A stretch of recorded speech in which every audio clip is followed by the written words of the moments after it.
আসসালামু আলাইকুম, welcome to my YouTube channel Faris diary. কেমন আছেন আপনারা? আশা করি আল্লাহর রহমতে সবাই ভালো আছেন, আমিও ভালো আছি। আজকে আমি রান্না করছি নোয়াখালীর মরিচ খোলা, যেটা নোয়াখালীর মানুষরা কলা পাতায় মুড়িয়ে করে, নয়তো ফয়েল পেপারের ব্যবহার করে। আমি কলা পাতা অথবা ফয়েল পেপার কোনোটাই আজকে ইউজ করছি না, আমি শুধু নর্মালভাবে করছি। তাদের অথেন্টিক যে মশলাগুলো ইউজ করে আমি ওগুলো দিয়েই করব, আমি এক্সট্রা কোনো মশলা ব্যবহার করব না।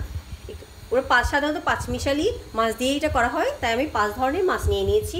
এখানে আমি রুই মাছগুলোকে ছোট ছোট করে কেটে নিয়েছি। এখানে পোয়া মাছ আছে, এগুলো ছোটো, তাই পোয়া মাছগুলো নরম, তাই আমি এগুলো কাটলাম না। এখানে আছে বাটা মাছ, এখানে আছে পাবদা মাছ, এখানে চিংড়ি মাছ আছে, যেটা আমি আনার পর হালকা ক্লিন করে ভালো করে ধুয়ে হালকা তেলে ভেজে রাখি, তাই এই কালার দেখাচ্ছি।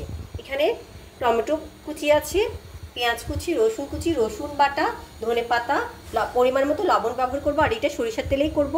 এখানে আমি হলুদ রেখেছি, আর কাঁচামরিচ যদি লাগে আমি কাঁচামরিচ বাটা রেখেছি। আমি এখানে লাল মরিচগুলো বেটে রেখেছি আমি, আর যদি এক্সট্রা মরিচ লাগে আমি মরিচ গুঁড়ো ব্যবহার করব। শুরু করা যাক আজকে আমার নোয়াখালীর মরিচ খোলা, আমার সাথেই থাকুন।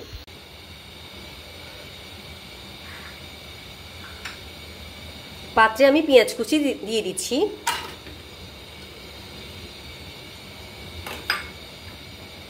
রসুন কুচি দিয়ে দিচ্ছি,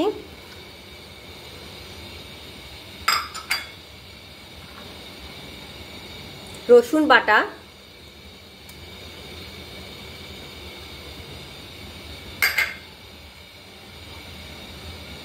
টমেটো কুচি,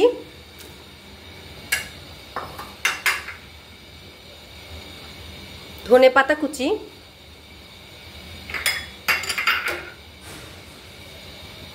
স্বাদ মতো লবণ দিব,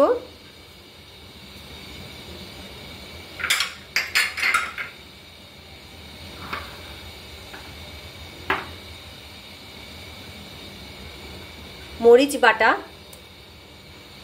এটা যেহেতু মরিচ খোলা, তাই মরিচটা কিন্তু একটু বেশিই লাগবে।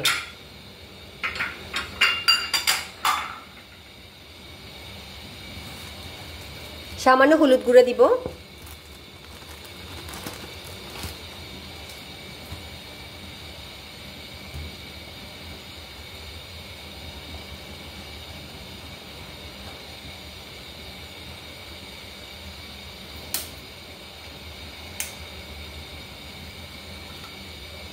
সরিষার তেল দিয়ে দিচ্ছি। এটা যেহেতু মরিচ খোলা, কিন্তু তেলটা যদি না দেওয়া হয় ভালো মতো, তাহলে কিন্তু মরিচে ঝাল বেশি লাগবে, তাই এখানে তেলটা একটু বেশি লাগবে। আবার এগুলো মাছ দেওয়ার আগে কিন্তু ভালো করে মেখে নিব।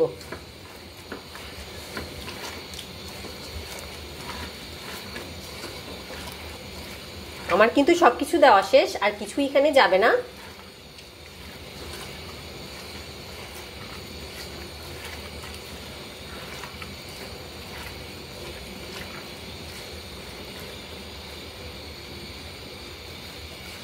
ভালো করে আমি মেখে নিয়েছি। এবার আমি মাছগুলো দিয়ে দিচ্ছি।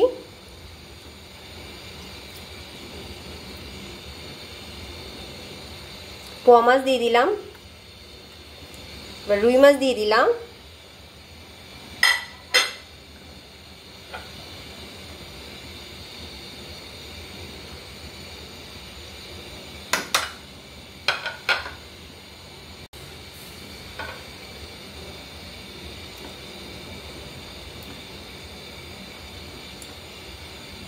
বাটা মাছ দিয়ে দিলাম,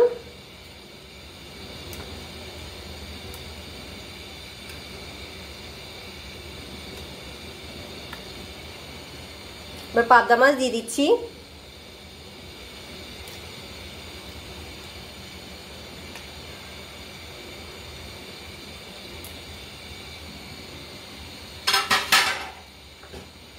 চিংড়ি মাছ দিয়ে দিলাম,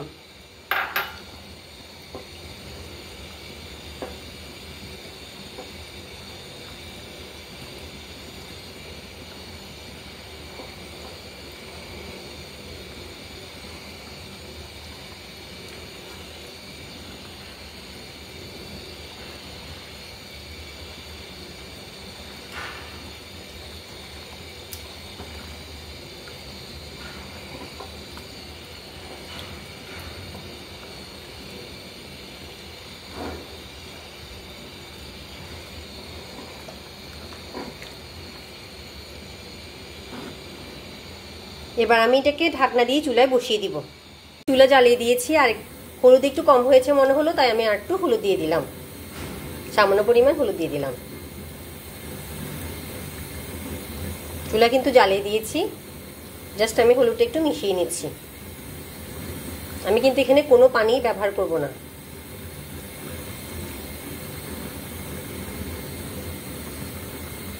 ঢাকনা দিয়ে দিলাম, এরকম হতে থাকুক। কি অবস্থা!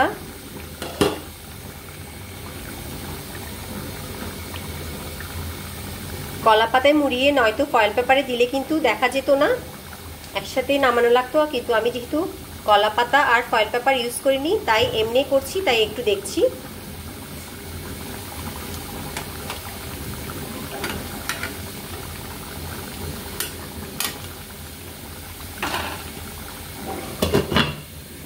অবস্থা দেখি। আমি কিন্তু ভাপ না যাওয়ার জন্য এখানে আমি একটা লং দিয়ে দিয়েছিলাম। আমি কিন্তু একটু পানি ব্যবহার করিনি। মাছের পেঁয়াজ এবং টমেটো থেকে যা পানি এসেছে দেখতেই পাচ্ছেন। আমি এই মরিচ খোলায় কিন্তু আরও কম ঝোল রাখে না, কিন্তু আমি একটু ভাত দিয়ে খাবো, তাই আমি ঝোলটা রেখে দিচ্ছি। একদম ঝোল ছাড়াই করে, মানে আরও ঝোলটা টেনে নেওয়া যাবে, আর এভাবেও খাওয়া যায়। কিন্তু আমি যেহেতু ভাত দিয়ে খাবো, আমি ভাবলাম যে এভাবেই রেখে দিই। এর ফাইনাল লুকটা আপনাদের সাথে শেয়ার করছি। এই যে নোয়াখালীর মরিচ খোলার ফাইনাল লুক। আমি আর পানিটা টানালাম না, যেহেতু বড় মাছ দিয়ে করেছি আমি। আর ছোট মাছ দিয়ে করলে হয়তো, আর যদি কলা পাতা আর ওই ফয়েল পেপার দিয়ে যদি করা হতো তাহলে হয়তো পানিটা টেনে যেত। আমি অবশ্যই করিনি, এর আগে বলতে পারবো না, আমি তো ফার্স্ট টাইম করেছি। পরবর্তীতে আমার কলা পাতা নয়তো ফয়েল পেপার দিয়ে করার ইচ্ছা আছে, ছোট মাছ দিয়ে। আজকে আমি এভাবেই করেছি। আমি টেস্ট করে দেখেছি, খুবই মজা হয়েছে। আপনারা চাইলে পানিটা আরও টানিয়ে নিতে পারেন। আমি যেহেতু ভাত দিয়ে খাবো আর বড় মাছ দিয়ে যেহেতু করেছি, তাই আমি একটু পানিটা আর টানিয়ে নিই। আর আপনারা তো দেখলেনই, আমি মোটেই পানি ব্যবহার করিনি। এখানে পেঁয়াজ, টমেটো এসবেরই পানি এখানে এসে কিন্তু রান্নার সাথে সুন্দর একটা ফ্লেভার যোগ করেছে, আর ঝোল ঝোলও হয়ে গিয়েছে। তো আপনারা চাইলে এভাবে করে ট্রাই করতে পারেন নোয়াখালীর মরিচ খোলা। সবাই ভালো থাকবেন, সুস্থ থাকবেন। আল্লাহ হাফিজ, আসসালামু আলাইকুম।